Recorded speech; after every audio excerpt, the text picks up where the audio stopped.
In today's show, we're breaking down the most common investor mistakes and, more importantly, how you can avoid them. Hi, I'm Molly Nelson here with Chawn Honkomp and Loren Merkle. They're both certified financial fiduciaries and certified financial planners. Chawn is also a CPA.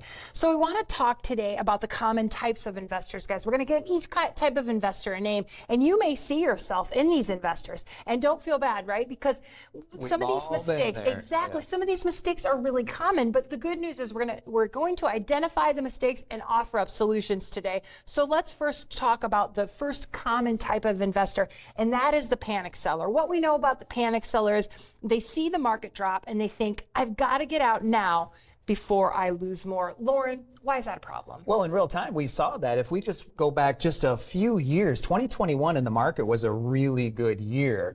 And then enters 2022 where the markets, the bond markets, the stock markets, all of it just collapsed. And so many people were looking at what seemed like the writing on the wall and saying, now's the time I got to sell. Things look disastrous. It's not going to get any better anytime soon. I have to protect. That's the panic seller mentality, in which time a lot of people then, panic sellers anyway, do sell. And the second problem is when you get back in.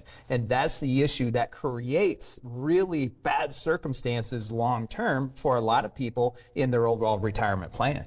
Yeah, I've heard you say it like this several times, and you have to make two right decisions, when to get out and when to get back in, and nobody has that crystal ball when to get back in. For people that did take action in 2021 and panicked, well, then in 2022, then we saw the next 2 years of really strong market years, which is a result of oftentimes we see some of that recovery soon after. So if you're making that decision, of course you're going to feel panic. This is your money, so it's okay to feel that way. It's just about trying to be intentional about any decisions you might make. So when you do make that decision to get out, now we're going to sit on the sidelines for a little bit. We've got to watch the markets perform. And now we're not sure quite when to go in. And you've got to be able to get that decision right as well. Okay, so if someone watching says, yeah, I've been there, I've done that, I've considered that. As they get towards retirement, though, the stakes are even higher if you're a panic seller. Yeah, it means that much more. You're at a different stage of life. Prior to retirement, you've been accumulating. You've got more time. At least you feel like you've got more time, even though your retirement journey is going to be a long time. But we're not as worried about the market volatility because you're put money in, your dollar cost averaging, you're not as close to that distribution stage of life. But now at retirement, for a lot of you, you're going to start taking money out. And when your portfolio is riding the volatility of the markets and you're taking money out, we know that feels different, and it does mean more to people at this stage of life. Okay, let's offer the panic sellers a solution. I think one of the really important things, if you see yourself in a panic seller, is to understand some historical perspective. We have to look at the historical perspective because what that does is it gives us a broader picture, a bigger picture to see that things aren't always going to be this bad. Because you're right, Molly, one of the things we hear all the time is now that I'm close to retirement or in retirement, I don't have time on my side. But in reality, you're planning for a 20 to 30 year time frame in retirement. If we go all the way back to the late 30s, the S&P 500 has only been down 3 consecutive years in a row 2 times. We have 1939, 40, 41, and then more recently 2000, 2001, and 2002. So only 2 times over that time frame have we been through 3 consecutive years down. Even more so, over that same time frame, the S&P 500 has only been down 2 years in a row, 1 time, 1973 and 1974. All the other times over that same time frame, the S&P 500 has only been down 1 year in a row. And over the last 2 decades, 80% of the time, the S&P 500 has been up over a calendar year. So if we look at the big historical perspective, when we're in those time frames, it feels like this is going to drag on. It feels like we don't have time on our side, but all we have to do is wait through the short period of time because brighter days are coming.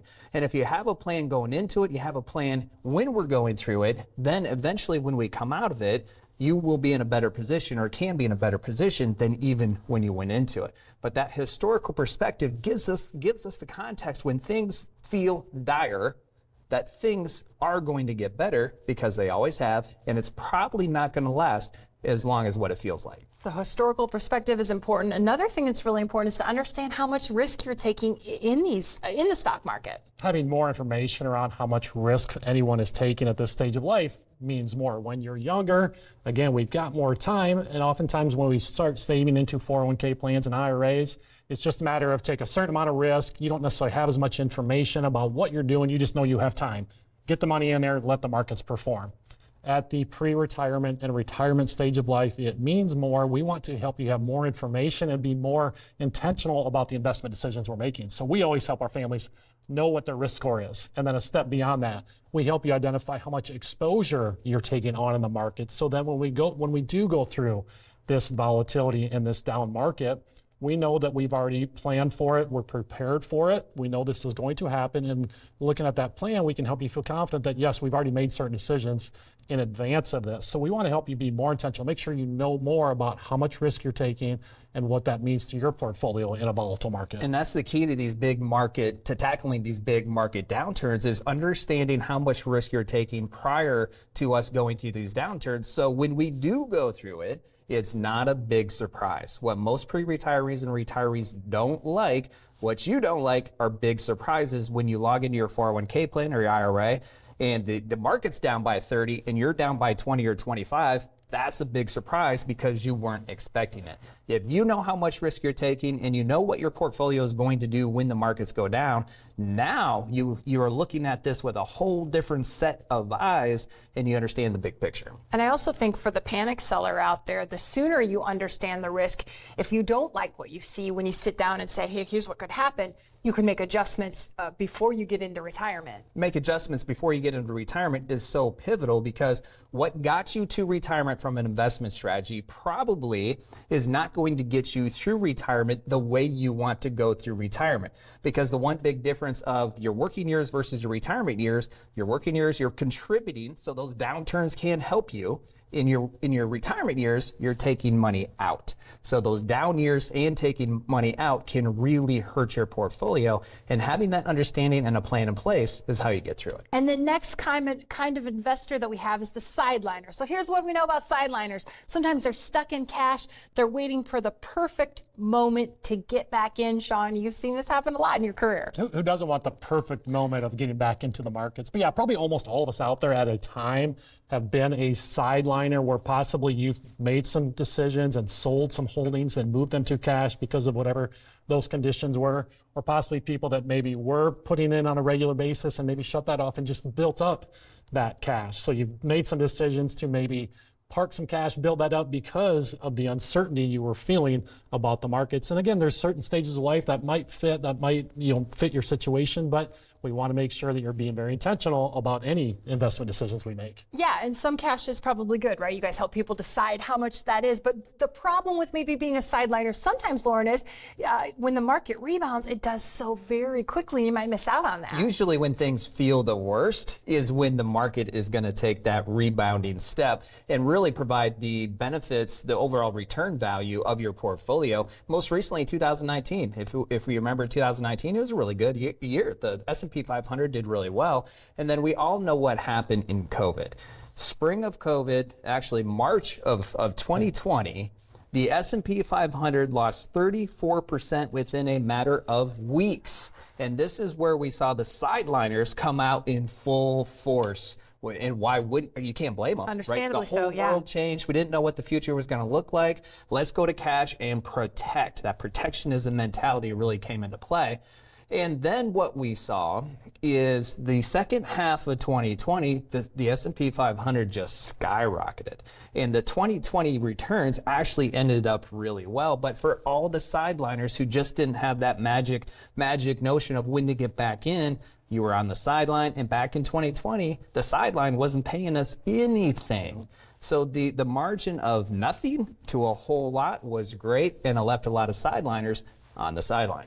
So the sideliners want to know, what can I do? What can I do to avoid this in the future? And one thing, Chawn, is dollar cost averaging. Let's really break down for people what dollar cost averaging is. Dollar cost averaging, or DCA, is a systematic approach of now taking that cash that we've accumulated, whether just through your paychecks or maybe you did get some money out of the markets, and now periodically investing that money back into the markets. That helps address that perfect timing where we don't have to get it perfect. In a DCA environment, whatever the markets are doing, that can be beneficial to your plan. So if markets do trend and go down, we're buying more shares as each time we DCA. If the markets are going up, well, the investments that you already own are now growing. And if the markets are on a trajectory and they keep going up, you're still capturing that DCA price, that average, as they continue that climb. So it can be really beneficial and valuable to the returns on a portfolio by having a DCA strategy. The question is if you're close to retirement or in retirement, that's a real challenge for retirees. How do you do that? Because when you're contributing to your 401k or your IRA and the market's down, well, you're contributing, you're dollar cost averaging. But when you're retired, not contributing, how do you do it? So we have strategies in our portfolios where most of our portfolios have a segment of money that is safe, which means when the market tanks, that segment of money is not going to tank. And going back to 2020, that's exactly what we did. So March of 2020, when the S&P was down 34%, this segment of money didn't lose anything. And then we could incrementally, systematically take a piece of that money, put it back into the market, buy low. And again, 2020, we had some really nice buying opportunities. And then when the market shot back up the rest of that year, that segment of money that you didn't lose anything on, you made a bundle on. So even in retirement, there are portfolio construction strategies you can create to dollar cost average and really take advantage of these market swings. So I think I'm hearing you guys say it's okay to be a sideliner, but you want to be a sideliner with purpose, right? Yeah, we need to be intentional. And at this stage of life, the timing can be right. There's opportunities to have a diversification of strategies, have different things than what you may have needed when you're in that accumulation working years in your 20s, 30s, 40s, and just saving. Now, safety doesn't always have to just be cash. We want to look at the interest rate environment. We don't want to just move money to cash, leave it sit in the bank, and have it readily accessible in checking and savings. Let's be aware of the interest rate environment that's out there. Or maybe we're still comfortable taking a little bit of, some moderate risk on that, and we don't have to be fully exposed to the markets. Or now can be the time frame where you need to consider those alternative strategies. Annuities that have a growth purpose can be a very very solid alternative strategy than just having money sit in cash, because you can still have it exposed to S&P 500 index and maybe get greater returns than what cash is doing. See, it's about that information. Be intentional, just like you said, Molly. Know what other strategies are out there that might be the right fit for this stage of life. I think what you're talking about, Chawn, is diversification. I heard it. You said it. Yeah, and essentially, diversification has never been more important than when you're in retirement or close to retirement and you need to live on your portfolio, because you can no longer depend on just the stocks and the bonds, the old 60% stocks or bonds, 40% bonds or stocks. You can't depend on that anymore, because your purpose with your portfolio is significantly different than it ever has been before. And now there are way more investment alternatives that you can incorporate within your portfolio to create that recession resistant portfolio, which means when the market tanks, your portfolio should be down, but shouldn't be down anywhere close to what the market's down, which means it's not going to disrupt your retirement lifestyle. It's not going to disrupt your retirement plans, which means you don't have to time your retirement with this thing you can't control, which is the downturn of the markets. And how powerful is that? You're taking back control of your life. You have the power in your hands through implementing these types of strategies, dollar cost averaging and diversification strategies. Yeah, I think a lot of people are familiar with the 60-40. You've talked about how investing has evolved over the years. The old 60-40 may not be the right thing for everybody. Not for everybody. Again, that's a strategy that got you to retirement or close to retirement, but retirement is so much more complex. I recently had a gentleman tell me he managed all of his money his entire career. And then he got on the doorsteps of retirement. He said, you know what, Loren? Putting money into my retirement accounts was easy. Now, he was minimizing the discipline and sacrifice of actually investing into the accounts. But what his point was is once you retire and you have to figure out how you live off of your life savings with all the uncontrollables, that becomes much more complex. And so that's why you want to implement these strategies, to make sure you have the lifestyle regardless of the uncontrollables. And here's our next type of investor. We've got clingers. Here's what we know about clingers, guys. That's when investors hold on to losing investments out of stubbornness, when it might actually be smarter to sell and harvest the loss for tax benefits. Tell us more about clingers, Chawn. The clingers, we experience that as well, that people get into certain investments in certain companies. Maybe sometimes it's your employer. That's very common, where you've accumulated certain employer stock during your time frame. You like that employer, it's been part of your lifestyle, and you own that stock. So no matter what it does, you feel like it's going to work out, and you get associated and really connected to the value of that position. And no matter what anybody says, you're going to hold on to that for a long time.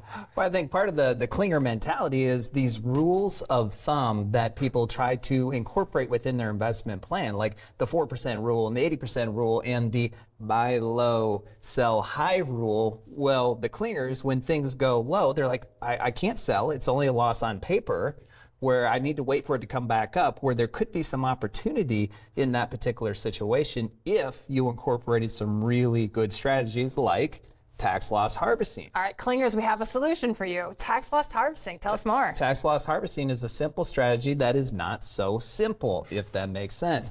When the market's down, you have a position that you really like. Long term, you like the position, but it is down also because the market is down. Well, what you could do is you can sell that position or a part of it, and you can realize that loss. This is for non-IRA accounts, which means you can take that loss and use it to offset some taxes that you would have to pay. Hold that position or not rebuy that position for at least 31 days. You rebuy it. Hopefully the market and the position continue to go down over that time frame. You rebuy it, and eventually, because you like the position long term, it'll come back up. You make money, and you get a tax loss that you can use to offset some of the taxes. A really ingenious strategy that you can incorporate if you do it right, but there are rules around it, and you want to be careful. Okay, we ready for another investor, common type of investor? Okay, this one's the looky-loos, which this is kind of an interesting way to think about it. So it is human nature to rubberneck, you know, when you see a car crash and you're kind of checking it out. So it's human nature to rubberneck. Investors can do it as well. They watch the stock portion of a portfolio sink during a market decline, and it might leave them feeling helpless. We know people are paying attention to the markets, especially leading up to retirement, and then certainly in retirement, you have more time. So many of the families we work with say you take a few minutes each day, you turn on the news channels, the stock channels, and you're looking at the markets. And when you see these markets on an up day, oftentimes you're telling us you're quick to see it's up, it's positive, that's what we expect, you get on your way. On a down day, you sit there and you ponder a little bit, and people are looking at the markets, and the negative, the down days tend to sit with people a little bit more. So I know you're watching those markets and feeling like sometimes maybe you don't have as much control as you actually do on your overall portfolio. Yeah, and I think the people that feel victim to the stock market are the ones that don't have a plan. They don't have a plan for these downturns. So the good news is, looky-loos, if that's you, there is a solution, and you can put plays, Loren, you do this. You help people put action steps into their portfolios for when the market's down. One of those action steps can be Roth conversions. Roth conversion is you take money from a pre-tax IRA or 401k plan, you pay taxes on it because you're going to take a piece of that out and you're going to put it in a Roth IRA. And that transaction does create a tax consequence on the amount that you transfer over to the Roth IRA. But once it gets into the Roth IRA, it grows tax-free forever. So from a tax standpoint, if it makes sense for you in that particular year to do a Roth conversion, then it really makes sense to do a Roth conversion when the market's down. Because you're taking this money from a pre-tax account while it's down, you're putting it over into a tax-free account, and then the market comes back up, you're going to get all of that growth tax-free. You could have left it underneath this taxable account, and when the market came back up, you would have got growth, but it would have been taxable growth eventually when you take it out.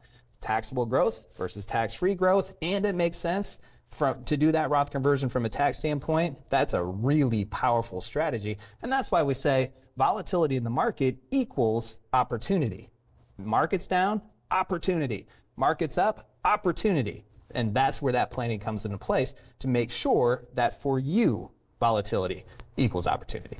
Yeah, and that would be a great way to look at it when you see the headlines. Look at it and go, hey, I know that I can still retire with confidence. I know that I can stay in retirement, but this doesn't happen overnight. So these strategies aren't something that just happen overnight. This is stuff that you work with people, sometimes starting at age 57 and up to retirement, but also their plans don't rely on the market. That's what's beautiful about it, Chawn. They rely on some tax planning that could maybe put some more dollars into their plan. It's also Social Security maximization. It's a whole, retire secure roadmap. It's a whole comprehensive retirement plan. We know the investments are always important. We often talk about that's the engine to your plan. So we're always going to be making investment decisions, but that's not everything when you get to this stage of life. Having an investment plan is this big, where having a comprehensive retirement plan is this big. There's 6 pillars to our retire secure roadmap. So we know that investments aren't everything. Loren, you talked about tax loss harvesting. You talked about Roth conversions. We know those aren't everyday terms. People aren't out there and aren't wanting to know exactly what those are and execute those strategies on your own during retirement. That's where so many people choose to work with someone like us. There's a lot of value that our relationship provides to people to help them identify the timing of implementing these strategies and identifying even that these strategies exist within someone's specific plan in the first place. And ideally, you want this plan in place prior to going through the downturn. But again, you can't control what the market's doing, and it's never too late. So if you have your plan in place prior to you retiring, it will provide you with the solutions to your questions. It's going to enable you to make that retirement decision no matter what the market's doing, and making it with confidence, because in that Retire Secure roadmap, you have the income plan. You know where your income's coming from. You have the tax plan. You know how you're going to mitigate the impact of taxation. Most people are concerned about healthcare, Medicare. That is a part of that plan. You have the investment plan, and then you also have the legacy plan. All 5 of those pillars are going to help you identify how you're going to live out your lifestyle pillar.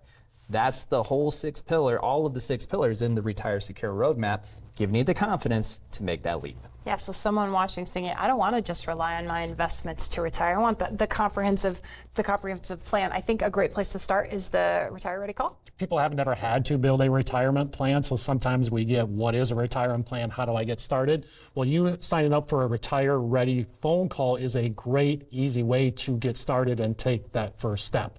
You might have specific questions you're facing right now. Maybe the markets are volatile right now. You might have specific questions about our firm and what we all do as retirement planners. We're going to be able to spend some time in a nice, easy way, whether it's at work, at home, during the drive in your car, whatever works for you, to have that initial conversation, get to know each other a little bit, and help people out however we can. Loren, who should sign up for a Retire Ready call? If you're age 57 or older and you're concerned about your retirement, or you're not even concerned, you just want to retire or have the retirement that you dreamt of, great place to get started. Okay, you see the website. It's on your screen right now. It couldn't be easier. It's retirereadycall.com. There's a calendar there. Click on a time and a date that works for you, and you could sign up for a call. This is Retiring Today, and we thank you for watching. If you like this video, click here for more great content. Don't forget to subscribe to be connected with others just like you who are looking for engaging and entertaining retirement strategies.